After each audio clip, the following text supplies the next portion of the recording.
మోకాళ్ల నొప్పులు, gas, gut health వంటి సర్వ రోగాలకు నివారణి అరుణ యోగా ఆముదం.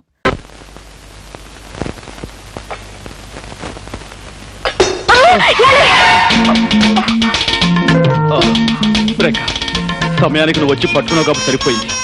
లేకపోతే కింద పడిపోయి ఏ కాలో విరక్కొట్టుకునేవాడిని. దాంతో గుడ్డితనానికి తోడు ప్రత్యేక ఆకర్షణగా కుంటికాలు ఒకటి మిగులుండేది. అసలు నా తోడు లేకుండా ఎందుకు కదిలారు? గుడ్డి పీనుగునైనా ఆకలి తప్పుతుందా, తింటం తప్పుతుందా? వంట పూర్తయిందా? ఇక్కడే అయిందండి. రండి.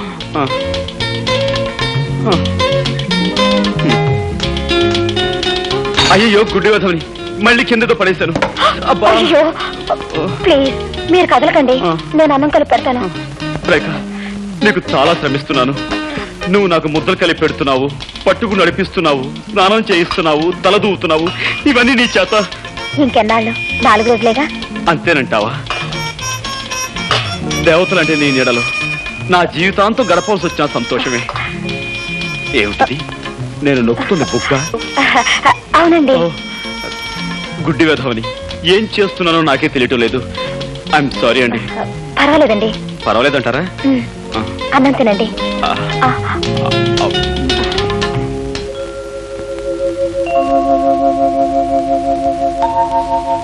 ఏమండి? ఏమిటి? మీరు అక్కడే కదలకుండా కూర్చోండి, నేను ఇప్పుడే స్నానం చేసి వస్తాను. అలాగే రేఖ.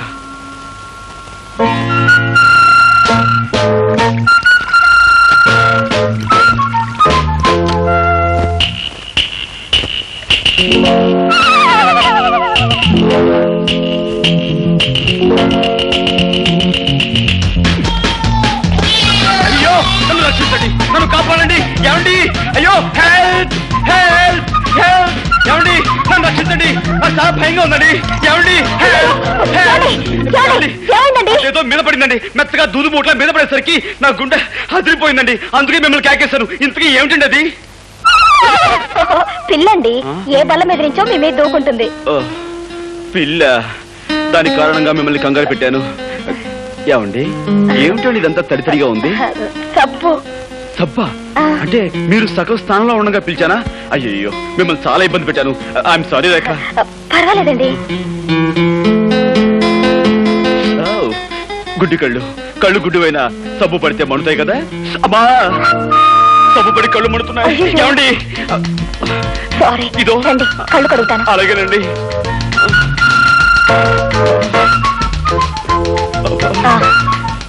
తిరగండి.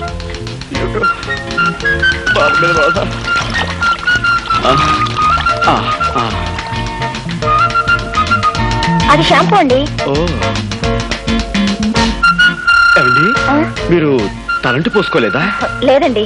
అయ్యో ఇదేమిటండి, శ్రావణ శుక్రవారం పూట ఆడపిల్లలు తలంటి పోసుకోపోవడం ఏమిటి? ఉండండి.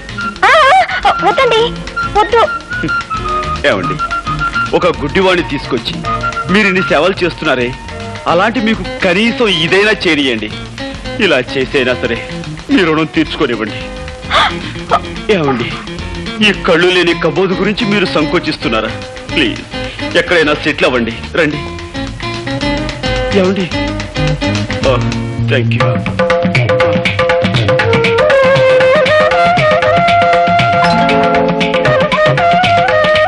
ఏమండి ఇంతకు ముందెప్పుడు అమ్మాయిలకు తలంటు స్నానం చేయించలేదు. కరెక్ట్ ప్లేస్ లోనే చేస్తున్నాను కదా. ఏమండి మీరు చారల టవల్ కట్టుకున్నట్టున్నారే, అదే ఆకుపచ్చ, పసుపచ్చ, తెల్ల చారలది. ఇదేమిటండి పిన్నిస్లా ఉంది? బుజ్జిముండా, పందెం కాసి నన్ను 3 సార్లు వెర్రి వెధవం చేస్తావా? ఏ తండ్రి కూతురుతో చెప్పుకోలేని నా ఛాలెంజ్ ఏమిటో తెలుసా? నీకు ఈ విధంగా తలంటు స్నానం చేయించడం. అంటే మీకు అంత కనిపిస్తుందా? ఆహా, ఇన్నాళ్ళు అన్ని 3D ఎఫెక్ట్ లో చూస్తూనే ఉన్నాను.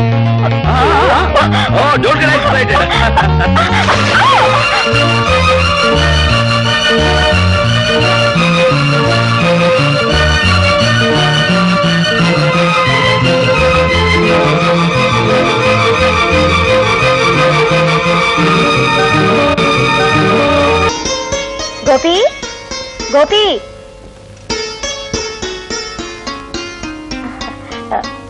గోపి గారు లేరా అండి? లేడమ్మా. నువ్వెవరు? నేనా? నేను అతని స్నేహితుడు. చిచి, అతను నాకు స్నేహితురాలు. చిచి కాదండి, అతను నాకు పరిచయస్తుడు. ఆయన మీకు అమ్మగారు కదండి? వాడు నాకు అమ్మ కదమ్మా, నేనే వాడికి అమ్మ. నా ఉద్దేశం కూడా అదే. నమస్కారం అండి, కూర్చోండి. మీకోసమే ఇది తెచ్చానండి, కూర్చోండి. సంతోషం అమ్మా. ఇంతకీ ఆయన ఎక్కడికి వెళ్ళారండి? వచ్చే వారం వాడి పెళ్లి కదమ్మా, అందుకని కొత్త బట్టలు కొనుక్కుని ప్రెస్ నుంచి శుభలేఖలు తీసుకొద్దామని వెళ్ళాడు. గోపికి పెళ్ళా? ఏమ్మా అలా అడుగుతున్నావు? అబ్బే ఏం లేదు. నాకు మీ ఇద్దరి విషయం మా వాడు చెప్పాడులేమ్మా. చెప్పేశారా? అంతా చెప్పేశారా? ఆహా, అంతా చెప్పాడు. తాను ఛాలెంజ్ చేసిన సంగతి, బాత్రూమ్ లో తలంచిన సంగతి, మేమిద్దరం ప్రేమించుకున్న సంగతి అంతా చెప్పేశారా? వాడు చెప్పలేదమ్మా, ఇప్పుడు నువ్వే చెప్పావు. ఏమిటండి మీరనేది? పోలీస్ ఆఫీసర్ తల్లిని ఎదట వాళ్ళ నుంచి నిజం రాపట్టడం నాకంత కష్టమేం కాదు. ఇంతకీ నీ పేరేమిటమ్మా? రేఖ. ఆహా, మీ నాన్నగారు ఏం చేస్తారు? జైలు సూపరింటెండెంట్ జగన్నాథం గారే మా నాన్నగారు. జగన్నాథం కూతురువా నువ్వు? ఏమిటి అలా అడుగుతున్నారు? అబే ఏం లేదమ్మా. ఎందుకమ్మా నిజం దాచాలని ప్రయత్నిస్తావు? బాబు, నేను ఇప్పుడే జగన్నాథం గారి దగ్గర నుంచి వస్తున్నాను. ఆయన నాకంతా చెప్పారు. అంతా చెప్పేశాడా? ఆహా, అంతా చెప్పేశారు. చేతులెత్తి దండం పెట్టినా, న్యాయం చేయమని దీనంగా ప్రార్థించిన, కేవలం సాక్ష్యాధారాలు లేవంటూ పట్టించుకోని సంగతి నిర్దాక్షిణ్యంగా వెళ్ళగొట్టిన విషయం నీతో చెప్పేశాడా? ఆయన చెప్పలేదమ్మా, ఇప్పుడు నువ్వే చెప్పావు. పోలీస్ ఆఫీసర్ని అవతల వారి నుంచి నిజం రాబట్టడం నాకు పెద్ద కష్టం కాదమ్మా. నాకు ప్రమోషన్ వచ్చే సంగతి నీకు చెబుదామని వచ్చాను. కానీ ఇప్పుడు నీకు న్యాయం చేయని వ్యక్తిని ముందుకొచ్చి చేతులు జోడించి దయచూపని ప్రార్థించేలా చేస్తాను. వద్దు బాబు. రేఖ, నాతో రా.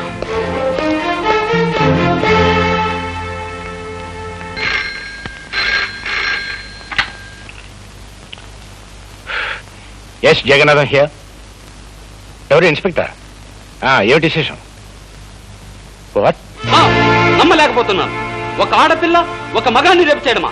ఎలా కుదురుతుంది? కుదిరిందని అతను కంప్లైంట్ ఇచ్చాడు, చేశారని ఆ పిల్ల ఒప్పుకుంది. మధ్యలో మీరెందుకండి అనవసరంగా బీపీ తెచ్చుకుంటారు? పీపీ గారు,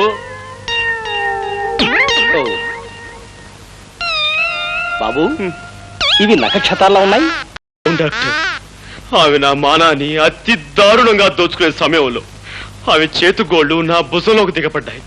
కావాలంటే నా పేక మీద చూడండి, దంతక్షతాలు కూడా ఉంటాయి. కొరికిసిందా?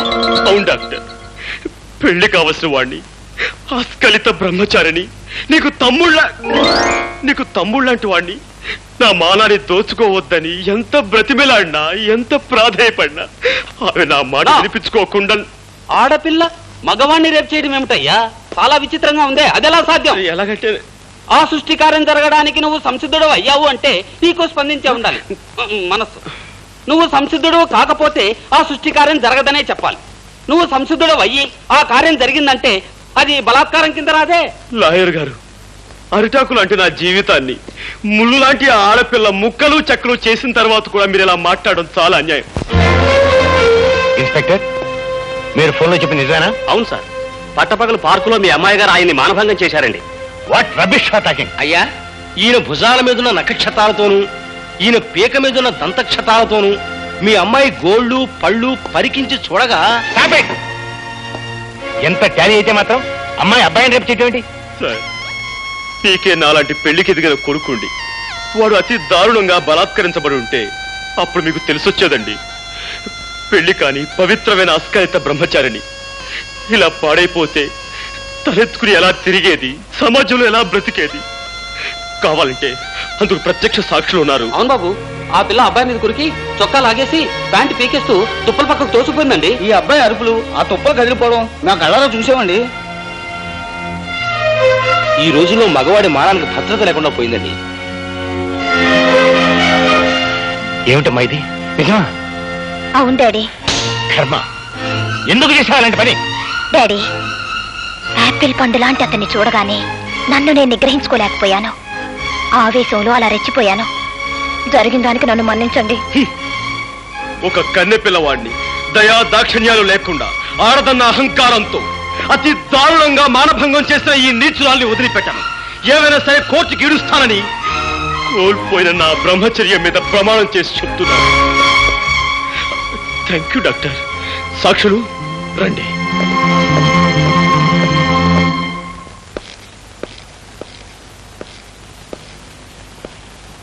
గోపి,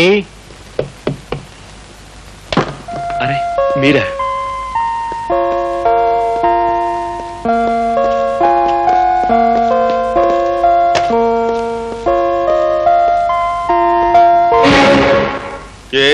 చెప్పండి. అదే బాబు, అమ్మాయి మీద నువ్వు ఇచ్చిన కంప్లైంట్ విత్డ్రా చేసుకుంటే. దాందే ఉందండి, నేను విత్డ్రా చేసుకుంటాను. కానీ చూసిన సాక్షులు ఊరుకోరే. వాళ్ళను కూడా ఎలాగో ఒప్పించి. నిజమే, కానీ రాకరాకొచ్చి ఒక్క కేసుని మా లాయర్ వదులుకోడే. లాయర్దే ఉందిరే గోపి, అతనికి కావాల్సిన డబ్బు ఇచ్చేద్దాం. ఇవ్వచ్చు అనుకోండి, కానీ పత్రికా విలేకరులు కూడా చూశారు కదా. నువ్వు ఒప్పుకుంటే. నేను ఒప్పుకోను కదా. గోపి, నీ మాటలను బట్టి చూస్తుంటే నన్ను ఎలాగైనా బజారు కొలాగాలనుకుంటున్నావని అర్థమవుతోంది. నేను నీకేం అన్యాయం చేశాను? మీరు అన్యాయం చేసి నాకు కాదు, అదిగో అటు చూడండి. ప్రపంచంలో ప్రతి ప్రాణిని ప్రేమగా మమతగా చూసుకునే ఆ కరుణామూర్తికి నువ్వు అన్యాయం చేశావు. 20 సంవత్సరాల క్రితం చట్టానికి ప్రతినిధిగా ఒక పల్లెటూళ్ళలో నువ్వు పనిచేస్తున్నప్పుడు దీనంగా నీ ముందుకి స్త్రీ వచ్చింది. మోదుబర్ల దౌర్జన్యం నీతో చెప్పుకుని న్యాయం చెయ్యమని, తనని కాపాడమని కన్నీళ్లు పెట్టుకుంది. కాని డబ్బున్న వాళ్ళకు అమ్ముడుపోయిన నువ్వు సాక్ష్యం లేదు, రుజువు లేదు, ఆధారం లేదంటూ ఆమెను నిర్లక్ష్యం చేసావు. ఆనాడు నువ్వు చేసిన నిర్లక్ష్యమే ఒక నిండు కుటుంబాన్ని సర్వనాశనం చేసింది. ఆమెని వీధిని పడేలా చేసింది. నేను ఎక్కడో ఎప్పుడో సబ్ ఇన్స్పెక్టర్ గా ఉన్నప్పుడు 1,00,000 కేసు పెట్టుంటాయి. ఇవన్నీ ఎక్కడ గుర్తుంటాయి? మిస్టర్ జగన్నాథం, నేను చెప్తున్నా నా తల్లి గురించి. కేవలం సాక్ష్యం లేదన్న కారణంగా ఆమెను నిర్లక్ష్యం చేసి అన్యాయం చేశావు. అందుకు ఇప్పుడు నువ్వు ఆమెకు క్షమాపణ చెప్పుకోవాలి. చెప్పకపోతే నీ కూతురు మీద కేసు వేస్తాను, కోర్టుకు లాగు. బాబు, ఏమిట్రా ఇది? ఆయన నీ పై అధికారి, ఆయనతో నువ్వు ఇలా ఘర్షణ పెట్టుకుంటే ఎలా? అమ్మా, ఈయన పై అధికారే కావచ్చు, ప్రెసిడెంట్ ఆఫ్ యునైటెడ్ స్టేట్సే కావచ్చు, కానీ ఇక్కడ అన్యాయం జరిగింది నా తల్లికి. బ్రహ్మరుద్రాదులు దిగొచ్చినా సరే ఈయన క్షమాపణ చెప్పుకుని తీరాలి. All right.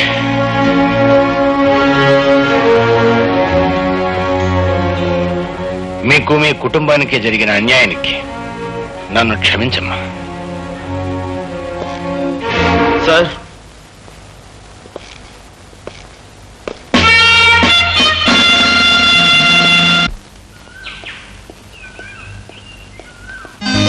ఏంటిది బలిలాగా? బల్లిలా కాదు పిల్లోడా, ఈ దేశం ఎలాగో నా మీద రేపిస్టని ముద్ర వేసింది. ఇక నాకు ఈ జన్మలో పెళ్లి కాదు. కనీసం నిన్నొక్కసారన్నా రేప్ చేస్తే ఆ తృప్తైనా మిగులుతుంది. ఏంటి, నువ్వు నన్ను రేప్? ఏమిటి, కొంపదీసి నిజంగా రేప్ చేస్తావా? అవును, ఇక్కడే ఇప్పుడే. చూడు, ఒక ఆడపిల్ల ఒక మగవాడిని రేప్ చేయటం అంటే అంత సులభం కాదు. దానికి తగినంత బలం కావాలి. బలం కావాలంటే ఏం చేయాలి? అది ఊరపిచ్చుకొని లేహ్యాన్ని బాగా తినాలి. ఊర పిచ్చుకలేహ్యమా? తర్వాత మదన కామరాణి భస్మాన్ని నీళ్ళలో కలుపుకొని తాగాలి. ఆ తర్వాత ఎక్సర్సైజ్ చేయాలి, యోగాసనాలు వేయాలి, బస్కీలు తీయాలి, దండీలు తీయాలి. ఇవన్నీ చేస్తూ ఉంటే నీకు బోల్డంత బలం వస్తుంది. ఆ తర్వాత రేప్ చేసుకోవచ్చు.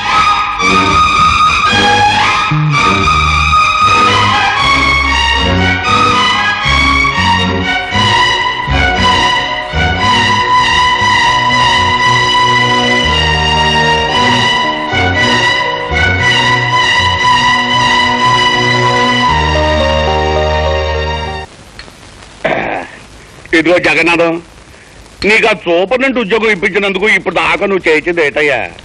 కాకి బట్టలు వేసుకుని లాఠీ కరుపుచ్చుకుని దొంగనాయని కొళ్ళ పొడిచావు, అంతే కదా?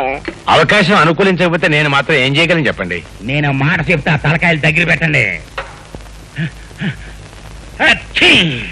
వారింటి తగలయ్యా, మాట చెప్తానని అవుటు పేల్చినట్టు మా మొఖం దుంపుతావేటయ్యా అపచకనం కూడాను.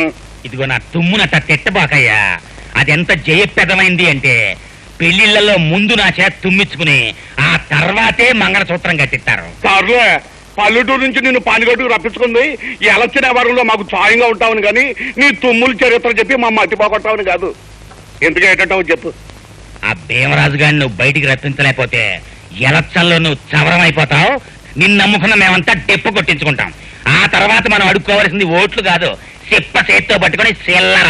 ఆపోయి అపచక్ర మాటలు పెద్ద చెప్పొచ్చావు కానీ దేవరాజు గారిని బయటికి రప్పించే పథకం నేను అప్పుడే జగన్నాథంతో చెప్పే ఉంచాను. నాకు కూడా చెప్పు. మరి ఇదిగా ఈ మత్తు మందు ఫుడ్లో కలిపి పెట్టేస్తే ఇది తిన్న జైలు కాపలా వాళ్ళంతా తొంగుంటారు. దాంతో దేవరాజు గారిని మనం బయటికి రప్పించేయచ్చు. ఎండన్ గా ఉంది అవిడియా.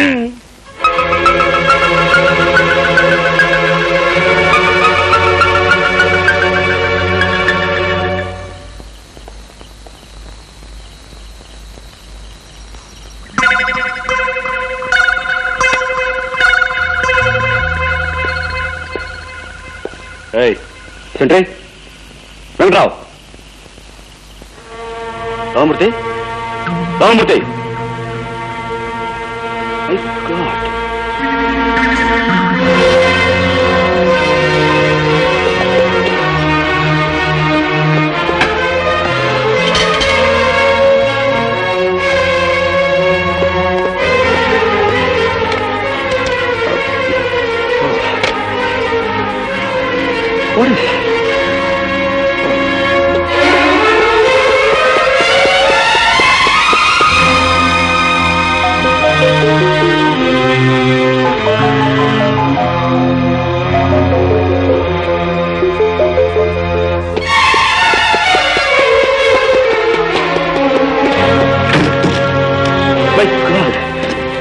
What is it? ఈ జైల్లో ఏదో కుట్ర జరగబోతుంది. ఏమిటో అర్థం కావడం లేదు. అక్కడక్కడ సెంట్రల్ స్పెషల్ పడి ఉంది. అందుకే మన స్టాఫ్ అంతా అలర్ట్ గా ఉన్నాం.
గంటకోట్లే ఆ రివాల్వర్ తీసుకుని మీరు కాల్చి మన ఇద్దరం పారిపోదాం. గంటకోట్లే వీడు బయటికి వెళ్తే మళ్ళీ ఘోరాలు తగ్గుతాయి. ఆ రివాల్వర్ ఇటువు.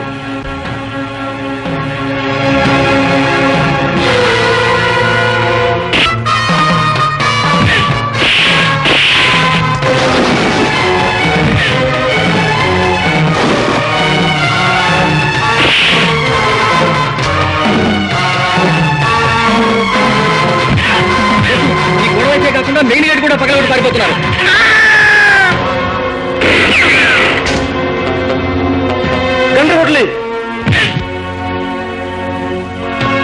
గంటకోట్లే ఇంత దాడి జరగడానికి కారణం ఆ భీమరాజే. వాడు తప్పించిపోవడానికి వీల్లేదు. మిగిలిన వారి విషయం నేను చూసుకుంటాను. నువ్వు మాత్రం అభ్యగాల విషయం చూడు.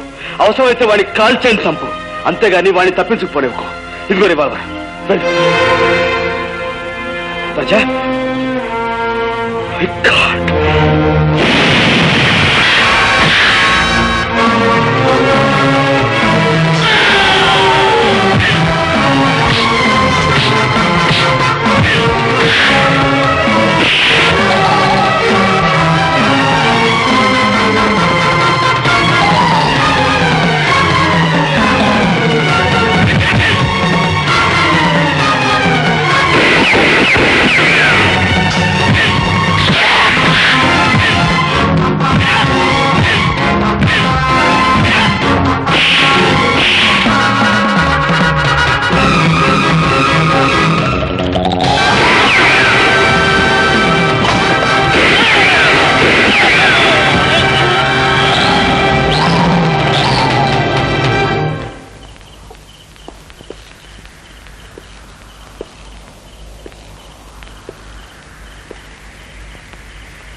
ఎవరైనా తప్పించాలని మీరింత దారుణం చేశారో వారి శవం ఇదిగో నా చేతుల్లో ఉంది. మర్యాదగా లొంగిపోండి.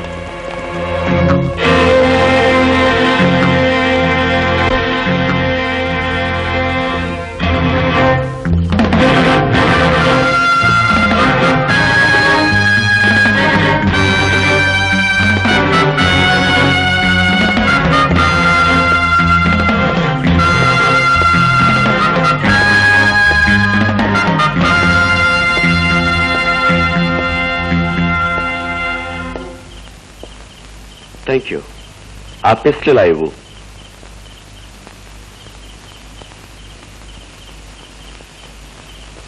My pistol please. అందరూ దొరికిపోయారా? మన శత్రువులంతా చచ్చిపోయినట్లే. మన శత్రువులా? నీ శత్రువులా నా శత్రువులా? చట్టానికి శత్రువులు. నేను చట్టానికి శత్రువునే. అఫ్ కోర్స్, శత్రువుకి శత్రువు మిత్రుడవ్వాలి. అది కూడా చూసుకోకుండా మాకు సాయం చేశావు. థ్యాంక్స్. నీ వల్ల ఈ జైలుకు మంచి పేరు వస్తుంది. మా గోపి గారికి బంగారు పథకం కూడా రావచ్చు. ఆ లెక్కన నాకు 23 బంగారు పథకాలు రావాలి. ఇంతకన్నా పదునైన ఆయుధంతో నేను 23ని చంపాను. అది వేరు, ఇది వేరు. ఇప్పుడు చంపింది ఒక బందిపోటుని. రెండిటికి సంబంధం లేదు. ఉంది జైలర్, ఉంది. ఆఫ్టర్ ఇది నువ్వు నిర్మించుకున్న జైలు.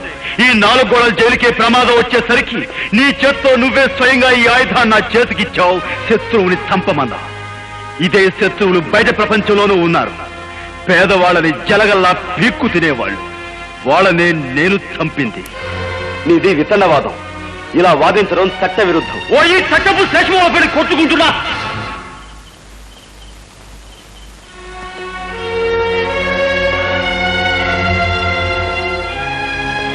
నీ విచక్షణ జ్ఞానం మీద నాకు నమ్మకం ఉంది. నీకు ఆలోచించగలిగే శక్తి ఉంది. ఓ భారతదేశ పౌరుడా, ఆలోచించు. చట్టం పరిధిలో ఒక దుర్మార్గుని చంపినందుకు బంగారు పథకం, న్యాయం పరిధిలో కొందరు దుర్మార్గుల్ని చంపినందుకు ఉరి శిక్ష. రెంటిలో ఏది సరైనదో ఆలోచించు.